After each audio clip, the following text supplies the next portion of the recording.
નમસ્કાર. ચાલો આજે આપણે એક પ્રાચીન મહાકાવ્યની સફર પર જઈએ. એક એવી સફર જ્યાં આપણે એક નાયકના ઘરે પાછા ફરવાની શક્તિશાળી અને સાર્વત્રિક કથાને સમજીશું. શ્રીમદ્ ભાગવતમાંથી આ છે રાજાના પુનરાગમનની ગાથા. આ વાર્તાની શરૂઆત આપણે દ્વારકાના લોકોના હૃદયમાંથી નીકળેલા શબ્દોથી કરીએ. એમનું કહેવું છે, તમારી ગેરહાજરીમાં એક ક્ષણ પણ લાખો વર્ષો જેવી લાગે છે. આ ખાલી શબ્દો નથી દોસ્તો, આ તો એમના રાજા કૃષ્ણ માટેની એમની અતૂટ પ્રીતિ અને ઝંખનાનો પુરાવો છે. અને આ જ લાગણી આખી વાર્તાનો પાયો છે. તો આપણી કથા શરૂ થાય છે આનર્ત દેશની ભૂમિ પર, જ્યાં વર્ષોની શાંત પ્રતીક્ષાને તોડીને એક અવાજ ગુંજી ઉઠે છે. એક એવો અવાજ જે બધા દુઃખનો અંત અને એક નવા આનંદી યુગની શરૂઆતનો સંકેત આપે છે. અને એ અવાજ છે કૃષ્ણના શંખનો. જ્યારે શંખ ફૂંકાય છે ત્યારે એનો નાદ માત્ર એક ઘોષણા નથી, પણ જાણે એક જાદુઈ સ્પર્શ છે. એ અવાજ સાંભળતાની સાથે જ આખા શહેરમાં ખુશી અને ઉત્સાહની એક લહેર દોડી જાય છે. વર્ષોનો જે વિયોગ હતો એ જાણે એક જ સેકન્ડમાં પીગળી જાય છે. હવે જુઓ, એ શંખનાદની અસર શું થાય છે. આખું શહેર જાણે જીવંત થઈ ઉઠે છે. લોકો પોતાના ઘર, કામ બધું જ પડતું મૂકીને પોતાના રાજાને મળવા દોડી પડે છે. અને આ કોઈ ઔપચારિક સ્વાગત નથી હો, આ તો સીધા એમના હૃદયમાંથી નીકળેલી એક પ્રાર્થના છે, જે એમના અતૂટ સંબંધને દર્શાવે છે. તમે એમના ચહેરા જુઓ તો ખરા, પ્રેમથી ખીલી ઉઠ્યા છે, ગળું ભાવથી રૂંધાઈ ગયું છે. આ કોઈ રાજા પ્રજા જેવો સંબંધ જ નથી લાગતો. લાગે છે કે જાણે આખું શહેર એક મોટું કુટુંબ છે અને કૃષ્ણ એ પરિવારના વડા છે, જેમને મળવા એમના બાળકો દોડી આવ્યા છે. અને પછી એ લોકોના મુખેથી જે શબ્દો નીકળે છે એ સાંભળવા જેવા છે. એ એક પ્રાર્થના છે. સૌથી પહેલાં તેઓ કહે છે, તમે અમારા પિતા છો, તમે જ અમારા જીવનનો આધાર છો. પ્રાર્થના આગળ વધે છે અને હવે તેઓ કહે છે, તમે જ અમારી માતા છો. જેવી રીતે એક માં પોતાના બાળકની રક્ષા કરે છે, એનું પાલન પોષણ કરે છે, બસ એ જ રીતે તમે અમારા માટે સુરક્ષા અને પ્રેમના દરેક સ્વરૂપનું પ્રતીક છો. અને છેવટે એ લોકો પોતાની પ્રાર્થના પૂરી કરતા કહે છે, તમે અમારા સાચા માર્ગદર્શક છો. માત્ર દુનિયામાં જ નહીં, પણ આધ્યાત્મિક અને નૈતિક જીવનમાં પણ તમે જ અમારો રસ્તો છો. અને આ વાત ખરેખર કેટલી ઊંડી છે નહીં? એ લોકો કહે છે કે અમે તમારા ચરણોમાં નમીએ છીએ, કારણ કે આ દુનિયામાં તો સમય બધું જ ખાઈ જાય છે, પણ તમારા ચરણો એક એવો પરમ આશરો છે જ્યાં સમયની પણ કોઈ અસર નથી થતી. આ તો ભક્તિની પરાકાષ્ઠા છે. તો આ તો થઈ લોકોના મનની વાત, પણ શહેરનું શું? દ્વારકા નગરીએ પોતે કેવી તૈયારી કરી હતી? ચાલો એ જોઈએ. આખી રાજધાની જાણે દુલ્હનની જેમ સજી ગઈ હતી, પોતાને સ્વામીના સ્વાગત માટે. આ તૈયારીઓ કોઈ સામાન્ય નહોતી. એમાં પ્રેમ હતો, ભક્તિ હતી. જુઓ તો ખરા, એક પછી એક ભવ્ય દરવાજા ઊભા કરાયા, મુખ્ય રસ્તાઓ એકદમ સાફ કરી દેવાયા, ચારે બાજુ સુગંધી પાણીનો છંટકાવ થયો અને દરેક ઘરના ઉંમરે મંગળ વસ્તુઓ ગોઠવાઈ ગઈ. જાણે આખું શહેર કહી રહ્યું હોય, પધારો અમારા સ્વામી. અને શણગારની તો વાત જ શું કરવી!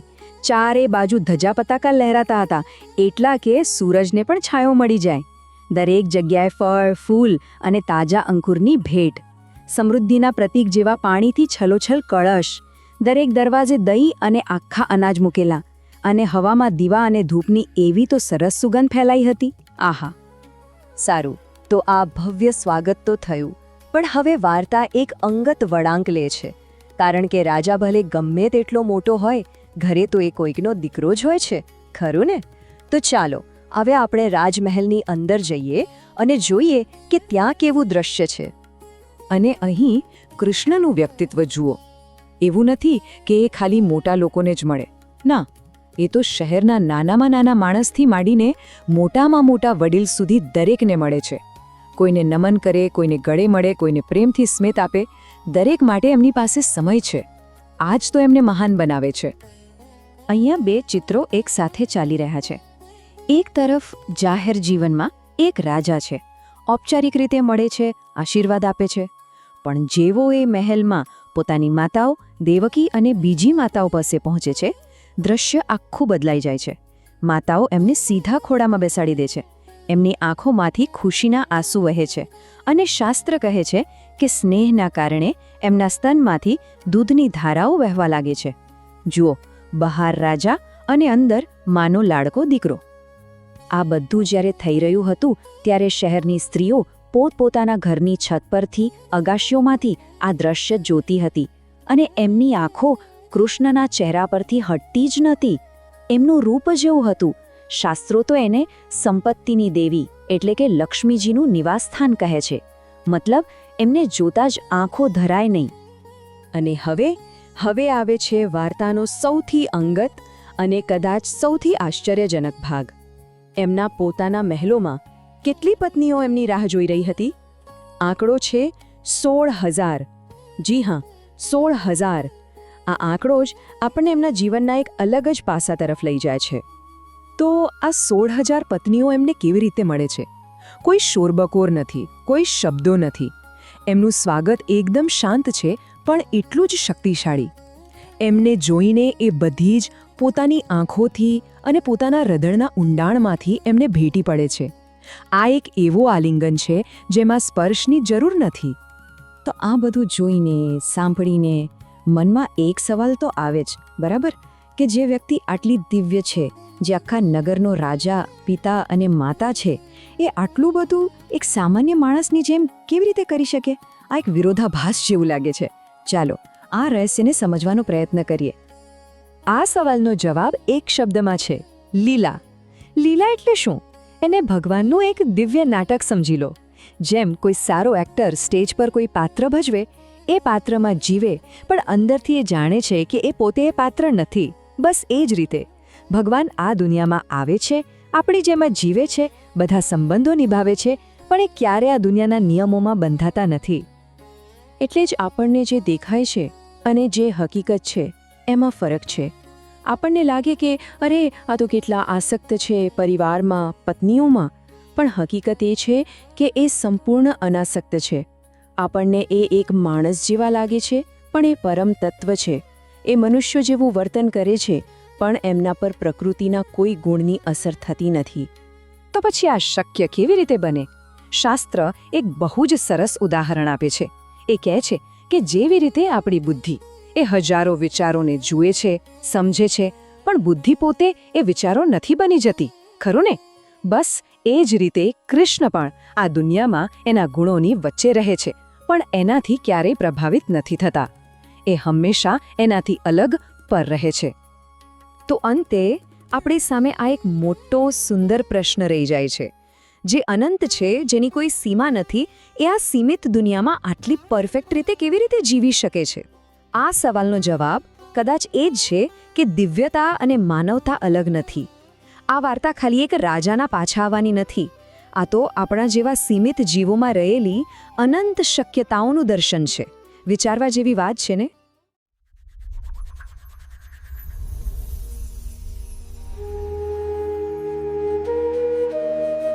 આપનું સ્વાગત છે. આજે આપણે શ્રીમદ ભાગવતમના એક ખૂબ જ એમ કહી શકાય કે જીવંત પ્રસંગ પર વાત કરવાના છીએ. હા, ભગવાન કૃષ્ણનું દ્વારકામાં પુનરાગમન. બરાબર. આપણો સ્ત્રોત છે પ્રથમ સ્કંધનો 11મો અધ્યાય. અને એમાં જે વર્ણન છે કે કેવી રીતે એક શાસકના આવવાથી આખું શહેર, આખો સમુદાય ઉત્સવમાં ડૂબી જાય છે. ખરેખર. તો આપણી આજની ચર્ચાનો હેતુ એ સમજવાનો છે કે આ પ્રાચીન વર્ણન આપણને નેતૃત્વ, સમુદાય અને ભક્તિ વિશે આજે પણ શું શીખવી શકે છે. અને આ સમજવા માટે આપણે એક નાનકડી સફર કરીશું. આપણે શરૂઆત કરીશું કૃષ્ણના આગમનની ઘોષણાથી, એટલે કે એમના શંખનાદથી. પછી જોઈશું કે દ્વારકાના લોકો અને એમના પરિવારની પ્રતિક્રિયા કેવી હતી, જે મતલબ કોઈ સામાન્ય રાજા પ્રજા જેવી તો નથી જ. બિલકુલ નથી. ત્યાર પછી શહેરની જે ભવ્ય સજાવટ છે એની પાછળના સાંકેતિક અર્થોને સમજીશું. અને અંતે જે સૌથી ગહન ભાગ છે, કયો? કે કૃષ્ણ કેવી રીતે એક જ સમયે સંપૂર્ણ માનવીય અને સંપૂર્ણ દિવ્ય ભૂમિકા ભજવે છે, એ વિરોધાભાસને સમજવાનો પ્રયત્ન કરીશું. વાહ! તો ચાલો શરૂ કરીએ. અધ્યાયની શરૂઆત જ એકદમ નાટકીય છે. કૃષ્ણ દ્વારકા પહોંચે છે અને પોતાનો શંખ વગાડે છે. પેલો દરવર. હા, દરવર. પણ મને જે વાત સૌથી વધુ સ્પર્શી ગઈ એ છે કે શ્લોકમાં લખ્યું છે તેઓ તેમના લોકોના વિષાદને શાંત કરવા માટે શંખ વગાડે છે. આ ખાલી આગમનની જાહેરાત નથી. ના, આ એક આશ્વાસન છે. તમે બહુ સાચો મુદ્દો પકડ્યો. જુઓ, આ શંખનાદના બે પાસા છે. એક તરફ એ પ્રજા માટે સ્નેહભર્યું આશ્વાસન છે, અને બીજી તરફ એ જ શ્લોકમાં એને જગતના ભયને પણ ભયભીત કરનારો કહ્યો છે. જગત ભય ભયાવહમ. ઓહો, આ તો વિરોધાભાસ જેવું થયું. લાગે છે ખરું ને? પણ આજ તો કૃષ્ણના સ્વરૂપનું રહસ્ય છે. પોતાના ભક્તો માટે એ કોમળ છે, પણ આસુરી શક્તિઓ માટે એ ભયનો પર્યાય છે. એક જ ધ્વનિ, પણ સાંભળનારના ભાવ પ્રમાણે એની અસર જુદી જુદી થાય છે. વાહ! અને એના પછીના જ શ્લોકમાં પેલું કાવ્યાત્મક વર્ણન કે સફેદ શંખ કૃષ્ણના લાલ હોઠથી એવો શોભી રહ્યો છે. હા, જાણે કમળના પુષ્પ પર કોઈ રાજહંસ ગીત ગાતો હોય. બરાબર. કવિ આવી નાની નાની સુંદર વિગતો પર કેમ આટલું ધ્યાન આપતા હશે? કારણ કે આ વિગતો જ ભાવને જીવંત કરે છે. એ બતાવે છે કે આ કોઈ યુદ્ધની ઘોષણા નથી. આ સૌંદર્ય અને પ્રેમનું આગમન છે.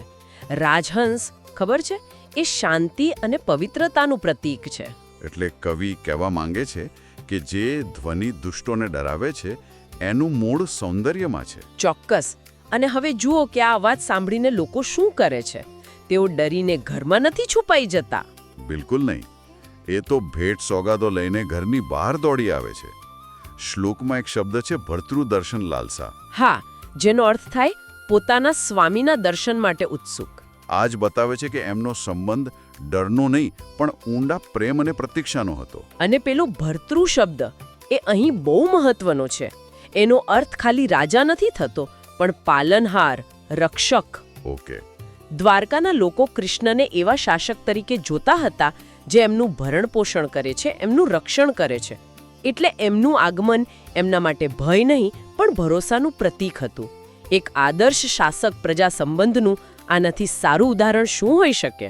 અને આ સંબંધ આગળના શ્લોકોમાં તો હજી વધારે ઊંડો બને છે. જ્યારે નાગરિકો એમને સંબોધે છે ત્યારે એ કોઈ રાજકીય ભાષણ નથી. ના, જરાય નહીં. તેઓ કહે છે, તમે જ અમારા માતા, પિતા, મિત્ર, ગુરુ અને પરમ દેવતા છો. હવે મારો પ્રશ્ન એ છે કે શું આ એક પ્રકારની અતિશયોક્તિ નથી? શું પ્રજા પોતાના રાજાને આટલી હદે દેવ માની શકે? ખૂબ સારો પ્રશ્ન છે. આજના સંદર્ભમાં આપણને આ અતિશયોક્તિ લાગી શકે છે. પણ ભાગવતમ જે બતાવવા માંગે છે એ છે કે દ્વારકાના લોકો કૃષ્ણના ફક્ત બાહ્ય સ્વરૂપને નહોતા જોતા. એટલે એમના દિવ્ય તત્વને ઓળખતા હતા. બરાબર. એટલે જ તેઓ કહે છે કે તમારા ચરણોમાં અમને એવો આશ્રય મળ્યો છે જ્યાં કાળનું પણ પ્રભુત્વ ચાલતું નથી. આ વાક્ય તમે કોઈ સામાન્ય રાજા માટે ન કહી શકો. સાચી વાત છે. આ જ બતાવે છે કે એમનો સંબંધ રાજકીય વફાદારી કરતાં ઘણો ઊંડો, એક આધ્યાત્મિક શરણાગતિનો હતો. અને એમાં જે વિરહની ભાવના છે એ તો અદ્ભુત છે. એક શ્લોકમાં તેઓ કહે છે, હે કમલનયન, જ્યારે તમે અમને છોડીને જાઓ છો ત્યારે મારા માટે એક ક્ષણ પણ કરોડો વર્ષો જેવી લાંબી લાગે છે. જેમ સૂર્ય વિના આંખો નિસ્તેજ થઈ જાય છે. હા, આ તો શુદ્ધ પ્રેમ અને નિર્ભરતાની અભિવ્યક્તિ છે. જાણે કહેતા હોય કે તમે જ અમારા જીવનનો પ્રકાશ છો. અને આ એક તરફી નથી. શ્લોક કહે છે કે ભગવાને લોકોની આ પ્રેમભરી વાતો સાંભળી અને એમના પર કૃપા દ્રષ્ટિ વરસાવી. એમણે એ પ્રેમને સ્વીકાર્યો. આ સંબંધની સુંદરતા એના પારસ્પરિક હોવામાં છે. સાચી વાત. શહેરની ભૌતિક સજાવટ તો પ્રજાના આ પ્રેમનું જ એક પ્રદર્શન હતું. હા, એ સજાવટનું વર્ણન પણ એટલું સુંદર છે, જાણે આખું શહેર કોઈ મોટા તહેવાર માટે તૈયાર થયું હોય. રસ્તાઓ સાફ કર્યા છે, સુગંધિત પાણી છાંટ્યું છે. અને દરેક ઘરના દરવાજે દહીં, ફળ, શેરડી અને ખાસ તો પૂર્ણકુંભ જેવી મંગળ વસ્તુઓ મૂકવામાં આવી છે. આ બધી તૈયારીઓનો કોઈ ખાસ અર્થ ખરો? ચોક્કસ. આ ખાલી શણગાર નથી, આ સામૂહિક આનંદ અને સમૃદ્ધિની અભિવ્યક્તિ છે. પૂર્ણકુંભ મતલબ કે પાણીથી ભરેલો કળશ એ ભારતીય સંસ્કૃતિમાં પૂર્ણતા, સમૃદ્ધિ અને મંગળનું પ્રતીક છે. એટલે કે દરેક ઘરની બહાર પૂર્ણકુંભ મૂકવાનો અર્થ એ છે કે દ્વારકાનો દરેક નાગરિક માને છે કે કૃષ્ણનું આગમન એમના જીવનમાં પૂર્ણતા લઈને આવ્યું છે. બરાબર. આ એક સામૂહિક પ્રાર્થના જેવું છે. અને આખું શહેર ધ્વજા પતાકાઓથી છવાઈ ગયું હતું. એટલી હદે કે સૂર્યનો તાપ પણ જમીન પર નહોતો પડતો. હા, એક જગ્યાએ દ્વારકાની તુલના નાગો દ્વારા રક્ષિત ભોગવતી નગરી સાથે પણ કરી છે. એનો શું અર્થ? એ એક બહુ રસપ્રદ ઉપમા છે.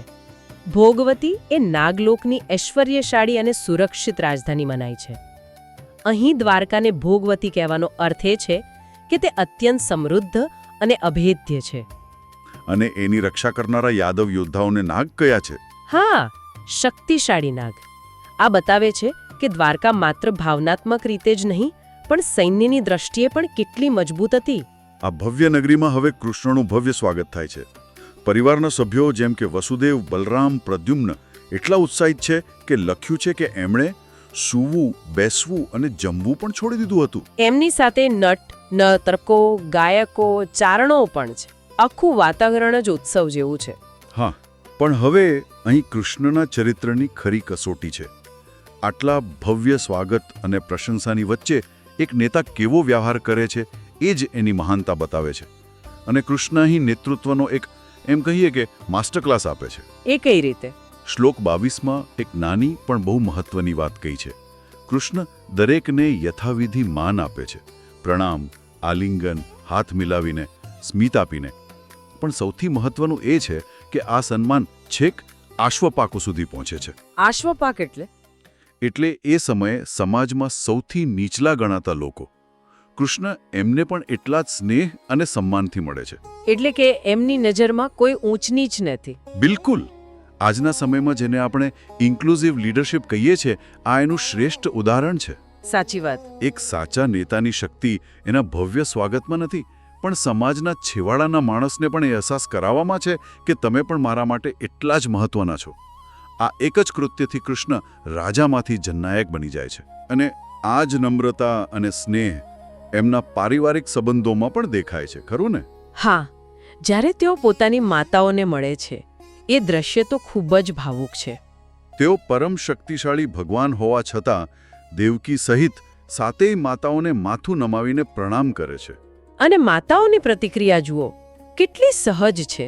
તેઓ પોતાના પુત્રને ખોળામાં બેસાડે છે, સ્નેહથી ભીંજવી દે છે અને વાત્સલ્યને કારણે એમના સ્તનોમાંથી દૂધ ઝરવા લાગે છે. આ દ્રશ્ય યાદ અપાવે છે કે ભગવાન હોવા છતાં કૃષ્ણ એક પુત્ર પણ છે અને એ પોતાના માનવીય સંબંધોને પૂરી નિષ્ઠાથી નિભાવે છે. બરાબર. આ પછી તેઓ પોતાના મહેલમાં પ્રવેશે છે, જ્યાં એમની 16,000 પત્નીઓ એમની રાહ જોઈ રહી છે. અહીં મને એક શ્લોક બહુ રસપ્રદ લાગ્યો. કયો? એમાં કહ્યું છે કે ભલે કૃષ્ણ હંમેશા એમની સાથે જ રહેતા હોય, તેમ છતાં એમના ચરણ કમળ દરેક ક્ષણે નવા નવા લાગે છે. એમના સૌંદર્યથી ક્યારેય તૃપ્તિ નથી થતી. આનો શું અર્થ હોઈ શકે? આ એક ગહન આધ્યાત્મિક સત્ય છે. જુઓ, ભૌતિક જગતમાં કોઈ પણ વસ્તુનો વારંવાર અનુભવ કરવાથી એના પ્રત્યેનો ઉત્સાહ ઓછો થઈ જાય છે. હા, એ સામાન્ય લાગવા માંડે છે. પણ જે દિવ્ય છે, જે શાશ્વત છે, તે હંમેશા નિત્ય નૂતન રહે છે. કવિ કહેવા માંગે છે કે કૃષ્ણ સાથેનો સંબંધ ભૌતિક આકર્ષણ નથી, એ એક આધ્યાત્મિક અનુભવ છે જે દરેક ક્ષણે તાજો અને નવો લાગે છે. એ ક્યારેય વાસી નથી થતો. અને આ જ વાત આપણને અધ્યાયના અંતિમ અને કદાચ સૌથી મહત્વના વિરોધાભાસ તરફ લઈ જાય છે. હા, એક તરફ વર્ણન છે કે કૃષ્ણ પોતાની પત્નીઓ સાથે એક સામાન્ય મનુષ્યની જેમ જ રહે છે, સાંસારિક લીલાઓ કરે છે. બરાબર. દેખીતી રીતે એ સંપૂર્ણપણે સાંસારિક જીવનમાં ડૂબેલા લાગે છે અને આ જ વાત ઘણાને મૂંઝવી શકે છે. પણ ભાગવતકાર તરત જ એનું રહસ્ય ખોલે છે. શું કહે છે? શ્લોક 38માં સ્પષ્ટ કહ્યું છે, તે પ્રકૃતિમાં રહીને પણ તેના ગુણોથી બંધાતા નથી. પ્રકૃતિસ્થોપી તદ્ગુણૈ ન યુજ્યતે.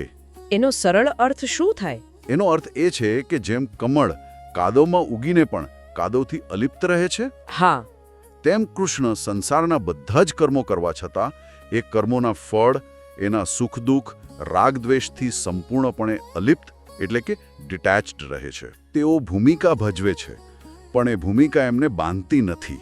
બિલકુલ. અને અંતિમ શ્લોક તો જાણે આખી વાતનો સાર આપી દે છે. એમાં કહ્યું છે કે જે અજ્ઞાની લોકો છે, જે એમના ઈશ્વરીય સ્વરૂપને નથી જાણતા, તેઓ એમને સ્ત્રીઓના વશમાં રહેલો એક સામાન્ય માણસ માને છે. બરાબર. અને આ જ તેમનું ઈષ્ણમ એટલે કે ઐશ્વર્ય છે. તેમનું ખરું ઐશ્વર્ય સોના મહેલોમાં નથી. પણ ક્યાં છે? એમનું ઐશ્વર્ય છે સંપૂર્ણપણે સામેલ હોવા છતાં સંપૂર્ણપણે અલિપ્ત રહેવાની આ ક્ષમતામાં. આ જ એ દિવ્ય વિરોધાભાસ છે જે એમને ભગવાન બનાવે છે. તેઓ પાણીમાં છે પણ ભીંજાતા નથી.